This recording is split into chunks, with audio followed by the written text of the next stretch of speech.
12 lugar sa bansa ang sinailalim na sa Signal Number 1 dahil sa Tropical Depression Aghon. Ito ang unang bagyong pumasok sa bansa ngayong 2024. Para sa updates na sa frontline ng balitang yan live mula sa Pag-asa Headquarters sa Quezon City, si Camille Samonte. Camille, anong latest dito kay Typhoon Aghon? Ruth, base sa latest forecast ng Pag-asa, napanatili ang lakas ng bagyong Aghon habang kumikilos pa west-northwestward sa bilis na 10 kilometers per hour. Huling namataan ang sentro ng bagyo sa layong 240 kilometers sa silangan ng Hinatuan, Surigao del Sur.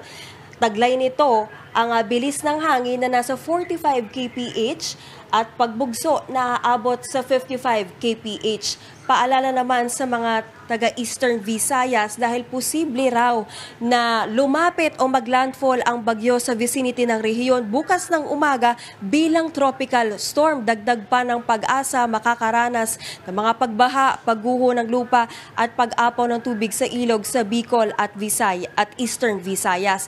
Gaya nga ng sinabi mo, Ruth, nakataas na sa Tropical Cyclone Wind Signal Number 1 ang ilang lugar sa buong bansa. Kabilang dyan ang Sorsogon, Albay, Eastern Samar, Leyte, Dinagat Islands, Surigao del Norte at Surigao del Sur. Kasunod dito, kinansela na ang ilang flights papuntang Siargao. Kinansela na rin ng Philippine Ports ang ilang biyahe sa piling bahagi ng Visayas at Bicol Region. Ruth? Camille, nabanggit mo nga na posibleng maging tropical storm pa itong bagyo. So, ibig sabihin yan, mas lalakas pa ba yan? At kailan yan inaasahang lumabas sa ating Philippine Area of Responsibility?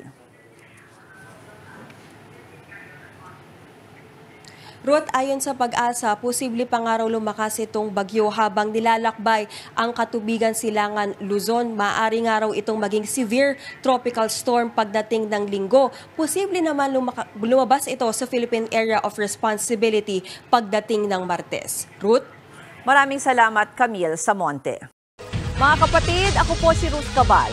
Maging maalam at may pakialam sa mga may init at rumaratsyadang balita sa Frontline Express. Para maging updated sa balitaan, mag-subscribe lang sa social media pages ng News 5.